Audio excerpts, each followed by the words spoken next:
Hello friends, Betsy വെള്ള YouTube ചാനലിലേക്ക് എല്ലാവർക്കും സ്വാഗതം. അപ്പം ഞാൻ നിങ്ങളുടെ മുമ്പിൽ കൊണ്ടുവന്നിട്ടുണ്ടല്ലേ ഒരു നല്ല ടേസ്റ്റ് ആയിട്ടുള്ള നല്ല ഒരു പ്ലം കേക്കിൻ്റെ റെസിപ്പി ആയിട്ട് ഞാൻ വന്നിരിക്കുന്നത്. ഇപ്പോൾ ക്രിസ്മസിൻ്റെ സമയമൊക്കെ അടുത്ത് വന്നിരിക്കുകയല്ലേ. അപ്പോൾ നമുക്ക് എല്ലാവർക്കും ഒന്ന് ഇതുപോലെ പ്ലം കേക്ക് ഉണ്ടാക്കി നോക്കിയാലോ. തുടക്കക്കാർക്കെല്ലാം ഉണ്ടാക്കാൻ പറ്റിയ നല്ലൊരു കേക്കാണിത്.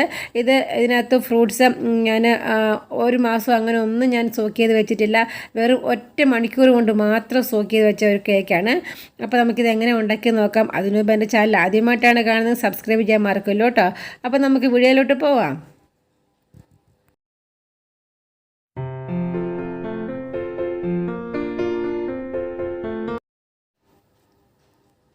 അപ്പോൾ ഞാൻ ഇതിനകത്ത് ചേർക്കേണ്ട ഫ്രൂട്ട്സ് എല്ലാം കൂടെ ഓറഞ്ച് ജ്യൂസിനകത്ത് ഞാൻ 1 മണിക്കൂർ സോക്ക് ചെയ്ത് വെച്ചാട്ടെ കാണുന്നത്. 1 മാസമൊന്നുമല്ല, 1 മണിക്കൂർ മുമ്പ് മാത്രം സോക്ക് ചെയ്തേ ഉള്ളൂ.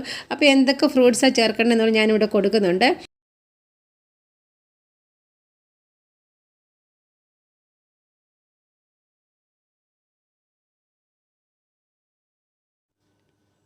അപ്പോൾ അതാ കണ്ടില്ലേ, അതിൽ നിന്ന് ഫ്രൂട്ട്സ് മാത്രം ഞാനത് ജ്യൂസ് എടുക്കാതെ ഫ്രൂട്ട്സ് മാത്രം ഇതൊരു 3/4 കപ്പോളം കാണും.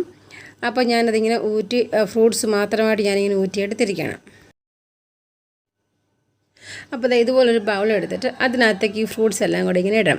ഇട്ടതിന് ശേഷം നമുക്ക് 1 കപ്പ് മൈദ എടുത്തിട്ട് അതിൽ നിന്ന് 2 ടേബിൾ സ്പൂൺ മൈദ മാറ്റി ഈ പൗഡർ ഫ്രൂട്ട്സിനകത്തേക്ക് ഇട്ടിട്ട് നല്ലോണം ഒന്ന് മിക്സ് ചെയ്ത് വെക്കണം. അപ്പോൾ അതെന്നാന്ന് ചോദിച്ചാൽ കേക്കിനകത്ത് ചേർക്കുന്ന സമയത്ത് ഇത് താഴ്ന്നു പോകരുത്. പിന്നെ ഇതിനകത്ത് കുറച്ച് നട്ട്സും കൂടെ ആവശ്യത്തിന് ഞാൻ കുറച്ചേ ഇട്ടുള്ളൂ. നട്ട്സ് കൂടെ കുഞ്ഞുങ്ങൾക്ക് അധികം ഇഷ്ടമല്ല. അപ്പം ഇതെല്ലാം കൂടി ഒന്നും കൂടി നല്ലോണം ഒന്ന് മിക്സ് ചെയ്തതിന് ശേഷം നമുക്ക് സൈഡിലോട്ടൊന്ന് മാറ്റി വെക്കണം. ഇനി നമുക്ക് കേക്കിന് നല്ല കളർ കിട്ടുന്നതിന് വേണ്ടി നമുക്ക് പഞ്ചസാര ക്യാരമലൈസ് ചെയ്യണം. അപ്പോൾ അതിന് വേണ്ടി ഇതുപോലൊരു പാത്രം എടുത്ത് വെച്ചിട്ട് അതിനകത്തേക്ക് ഞാൻ 1/4 കപ്പ് അളവിൽ ഞാൻ പഞ്ചസാര ചേർക്കുന്നു. അപ്പോൾ പഞ്ചസാര ചേർത്ത ഉടനെ ഇളക്കൊന്നും വേണ്ട, അത് മെൽറ്റ് ആകുന്നതിന് വരെ നമുക്കൊന്ന് വെയിറ്റ് ചെയ്യണം.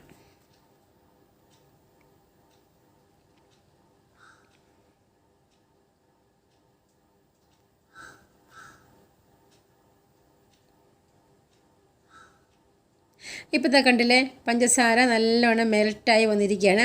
അപ്പോൾ ഈ സമയം മാത്രമേ നമുക്ക് പയ്യെ ഒന്ന് സ്പൂണോ അല്ല ഇതുപോലെ തടുത്തവി ഉപയോഗിച്ച് ഒന്ന് ഇളക്കിക്കൊണ്ടേ ഇരിക്കാവുള്ളൂ. അപ്പോൾ നല്ലോണം മുഴുവനും നമുക്ക് മെൽറ്റായി വരണം. ഇപ്പോൾ ഇതാ കണ്ടില്ലേ, അതിൻ്റെ കളറെല്ലാം ചെയ്ത് നല്ല ബ്രൗൺ കളറായിട്ട് നല്ലോണം ഒന്ന് തിളച്ച് വന്നിട്ടിരിക്കുകയാണ്. ഈ സമയം നമുക്ക് അതിനകത്തേക്ക് ഒരു 1/4 കപ്പ് അളവിൽ ചൂടുവെള്ളം ചേർക്കണം. പച്ചവെള്ളം ചേർത്ത് കഴിഞ്ഞാൽ പെട്ടെന്ന് അതിങ്ങനെ മുകളിലോട്ട് ഇങ്ങനെ തിളച്ച് പൊങ്ങി വരും. അതുകൊണ്ട് 1/4 കപ്പ് അളവിൽ ചൂടുവെള്ളം തന്നെ ചേർക്കണം. എന്നിട്ട് നല്ലോണം ഒന്നുകൂടെ ഒന്ന് ഇളക്കി എല്ലാം കൂടെ ഒന്നുകൂടി നല്ലോണം ഇളക്കി യോജിച്ച് വരുന്ന സമയത്ത് നമുക്ക് ഇതൊന്ന് വേറെ പാത്രത്തോട്ട് തണുക്കുന്നതിന് വേണ്ടി നമുക്കൊന്ന് മാറ്റി വെക്കണം.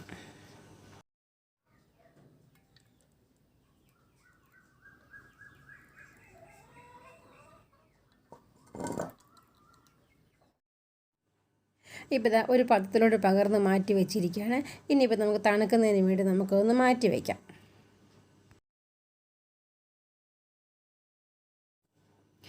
ഇനി നമുക്ക് ഡ്രൈ ആയിട്ടുള്ള ഇൻഗ്രീഡിയൻറ്റ് ചേർക്കാം. അതിനുവേണ്ടി ഞാനൊരു 3/4 കപ്പ് മൈദയാണ് എടുത്തിരിക്കുന്നത്. 1 കപ്പിൽ നിന്ന് 2 ടേബിൾ സ്പൂൺ നമ്മൾ എടുത്ത് മാറ്റിയായിരുന്നു. അപ്പോൾ 3/4 കപ്പ് അതിനകത്തേക്ക് 1/2 ടീസ്പൂൺ അളവിൽ ബേക്കിംഗ് പൗഡർ ഞാൻ ചേർക്കുന്നുണ്ട്. പിന്നെ അതിനകത്തേക്ക് 1/2 ടീസ്പൂൺ അളവിൽ ഇതിൻ്റെ മസാല, അതായത് 1/4 ടീസ്പൂൺ അളവിൽ കറുവാപ്പട്ടയും 1/4 ടീസ്പൂൺ അളവിൽ ജാതിക്കാട് പൊടി, അതാണ് ഞാൻ മസാലയായിട്ട് ചേർക്കുന്നത്. അപ്പോൾ അതും കൂടെ അതിനകത്തോട് ചേർക്കുക. പിന്നെ അതിനകത്തേക്ക് ഒരു നുള്ള് ഉപ്പും കൂടെ ചേർക്കുക. ഇതെല്ലാം കൂടി നല്ലോണം ഒന്ന് ഇളക്കി യോജിപ്പിച്ചെടുക്കുക.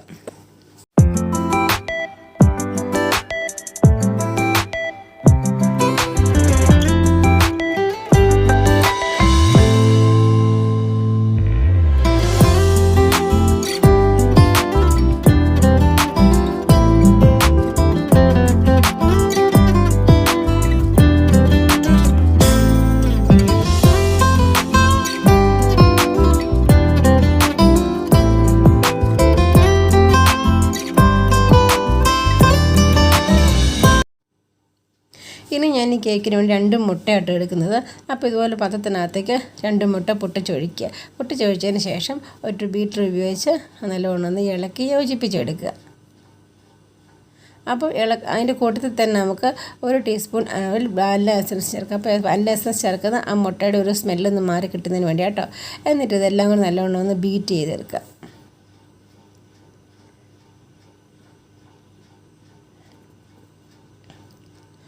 അപ്പോൾ അധികം ഇങ്ങനെ മുട്ട ഒന്ന് പതിഞ്ഞ് വരണ്ട, ചെറുതായിട്ടൊന്ന് ബീറ്റ് ആയ സമയത്ത് നമുക്ക് അതിനകത്തേക്ക് ഒരു 1/2 കപ്പ് അളവിൽ പഞ്ചസാര പൊടിച്ച് ചേർക്കുക.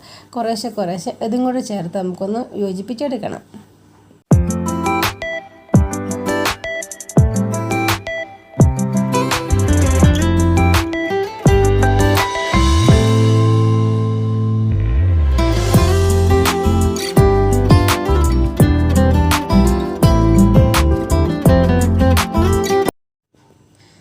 അപ്പോൾ പഞ്ചസാര മുഴുവൻ മിക്സ് ചെയ്തതിന് ശേഷം നമുക്കതിനകത്തേക്ക് 1/2 കപ്പ് അളവിൽ ഓയിൽ ചേർക്കാം. ഞാൻ ചേർക്കുന്നത് സൺഫ്ലവർ ഓയിലാണ്.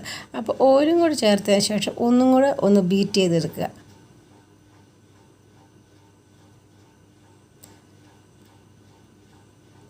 അപ്പോൾ ഇത് ബീറ്റ് ചെയ്ത് ഈ സമയത്ത് വേണമെങ്കിൽ നമുക്ക് ഷുഗർ സിറപ്പ് നമുക്ക് തണുക്കാൻ മാറ്റി വെച്ചിട്ടില്ലേ, അത് ഇതിനകത്തോട്ട് ചേർക്കാം. പക്ഷെ ഞാനത് ചേർത്തില്ല. പകരം ആ സമയത്ത് ഞാൻ ഇളക്കി മാറ്റി വെച്ചിരിക്കുന്ന മൈദാപ്പൊടിയായിട്ട് ചേർത്തത്. അപ്പം മൈദാപ്പൊടിയും കൂടി ചേർത്തിട്ട് ഇതുപോലെ ഒന്ന് മിക്സ് ചെയ്തെടുക്കുക. അപ്പോൾ ഈ മൈദാപ്പൊടിയെല്ലാം നല്ലോണം ഒന്ന് യോജിപ്പിച്ചതിന് ശേഷം നമ്മൾ നേരത്തെ മാറ്റി വെച്ചിട്ടുണ്ടായിരുന്നല്ലോ ഫ്രൂട്ട്സ് എല്ലാം കൂടെ മൈദ മിക്സ് ചെയ്ത് ആ കൂട്ട് ഇതിനകത്തോട്ട് ചേർക്കുക. അപ്പോൾ ചേർത്തതിന് ശേഷം അതും കൂടി ചേർത്ത് ഒന്ന് ഇളക്കിയെടുക്കുക. അപ്പോൾ ചെറുതായിട്ട് ഇളക്കിയാൽ മതി. ഒത്തിരി ഫാസ്റ്റ് ഇളക്കിയാൽ കുതിർന്നിരിക്കുന്നത് കൊണ്ട് അതെല്ലാം വണ്ടാണ്ടങ്ങ് അലുത്ത് പോകും. അപ്പോൾ അതിന് ശേഷം ഞാൻ ഓറഞ്ചിൻ്റെ തൊലി ഞാൻ ഇതുപോലെ ഇങ്ങനെ എടുത്തിട്ടുണ്ട്. അപ്പോൾ ശ്രദ്ധിക്കണം, ഓരോന്നിൻ്റെ പുറത്തെ തൊലി മാത്രമേ എടുക്കാവുള്ളൂ, അകത്തെ എടുത്താൽ കയ്പ്പ് വരും. അപ്പോൾ അതും കൂടി ചേർത്ത് എല്ലാം കൂടി നല്ലോണം ഒന്ന് ഇളക്കി യോജിപ്പിക്കുക.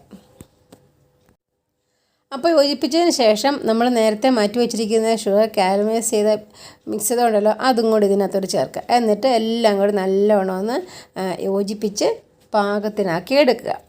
അപ്പോൾ ഈ സമയം ഓവനാണോ കുക്കറാണോ ഏതിനകത്താണ് നിങ്ങൾ ഉണ്ടാക്കുന്നത് അത് നമുക്കത് പ്രീ ഹീറ്റ് ചെയ്യാൻ വേണ്ടി വെക്കണം. ഇപ്പോൾ കണ്ടില്ലേ, എല്ലാം നല്ല പാകമായിട്ടിരിക്കുകയാണ്.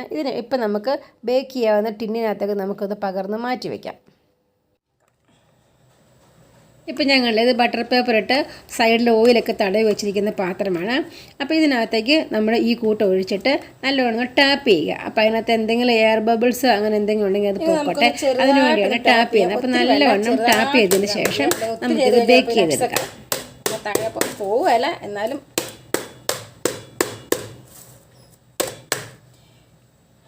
ഇപ്പോൾ റെഡിയായി. അപ്പോൾ ബേക്ക് ചെയ്യുന്നതിന് മുമ്പിൽ അതിൻ്റെ മുകളിൽ ഇതുപോലെ കുറച്ച് നട്ട്സോ അല്ലെങ്കിൽ ടൂട്ടി ഫ്രൂട്ടിയോ എന്തെങ്കിലും ഇടാവുന്ന കേട്ടോ. അപ്പോൾ ഞാൻ കുറച്ച് നട്ട്സ് മാത്രമേ ഇട്ടുള്ളൂ. ഇനി നമുക്കത് ബേക്ക് ചെയ്തെടുക്കാം. നമുക്കിതൊന്ന് ബേക്ക് ചെയ്തെടുക്കാം. ഇപ്പോൾ കണ്ടില്ലേ, കേക്കെല്ലാം ബേക്കായി നല്ല റെഡിയായിട്ട് വന്നിരിക്കുന്നത്. അപ്പോൾ കാണുമ്പോൾ തന്നെ നല്ല സോഫ്റ്റാണ്, കഴിക്കാൻ നല്ല ടേസ്റ്റാണ്. അപ്പോൾ നിങ്ങളും ഞാൻ ഈ പറഞ്ഞ പോലെയൊക്കെ തന്നെ ഉണ്ടാക്കി നോക്കൂ കേട്ടോ. അപ്പോൾ നിങ്ങൾക്ക് ഇതുപോലെ ഈ ക്രിസ്മസിൻ്റെ സമയത്ത് നമുക്കൊരു കേക്ക് ഉണ്ടാക്കി പിള്ളേർക്ക് കൊടുക്കാൻ പറ്റും. അപ്പോൾ എൻ്റെ മോള് ഇതെല്ലാം ഒന്ന് ആ ബട്ടർ പേപ്പറൊക്കെ ഒന്ന് മാറ്റി കട്ട് ചെയ്യാനായിട്ട് ശ്രമിക്കുകയാണ്. സാധാരണ പ്ലം കേക്ക് ഉണ്ടാക്കിയാൽ പിറ്റേ ദിവസമാണ് കട്ട് ചെയ്യുന്ന പതിവ്. ഇവിടുത്തെ പിള്ളേരെ അപേക്ഷിച്ച് പിറ്റേ ദിവസം പറ്റത്തില്ല. 1 മണിക്കൂർ പോലും ഒന്ന് ക്ഷമിക്കുക എന്ന് പറഞ്ഞാൽ വലിയ അതിശയമാണ്. അതിനെ കട്ട് ചെയ്ത് ഓക്കെ. ഒത്തിരി പനി പിടിച്ചിരിക്കുക. പനിക്ക് നല്ല മരുന്നാണ് കേക്ക്. ചോദിച്ചോ,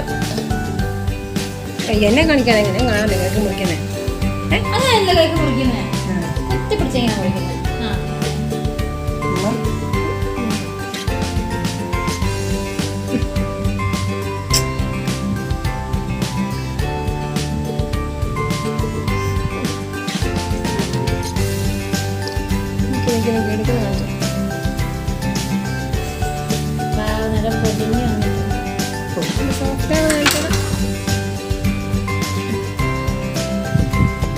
എങ്ങനെയുണ്ട്? നല്ലതാണോ?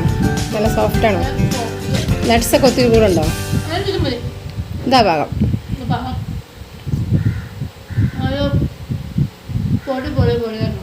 അപ്പം ഞങ്ങൾ കേക്ക് കട്ട് ചെയ്ത സമയത്ത് ബോംബെയിൽ അനിയത്തി പിള്ളേരും കൂടി. അവർക്കിതൊന്നും ഇഷ്ടമല്ല, എന്നാലും ചുമ്മാ കണ്ടപ്പം വലിയൊരു തമാശ കാണിക്കുന്നു.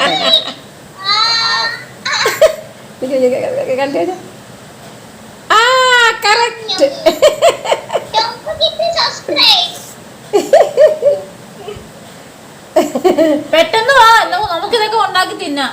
വാവച്ചല്ലേ? വാവച്ചി എന്തി വാവച്ചി? അമ്മൂട്ടിക്ക് ഇഷ്ടമാണോ ഈ കേക്ക്? ഒന്നും ഇഷ്ടമല്ലടാ. അല്ലേ? ശേ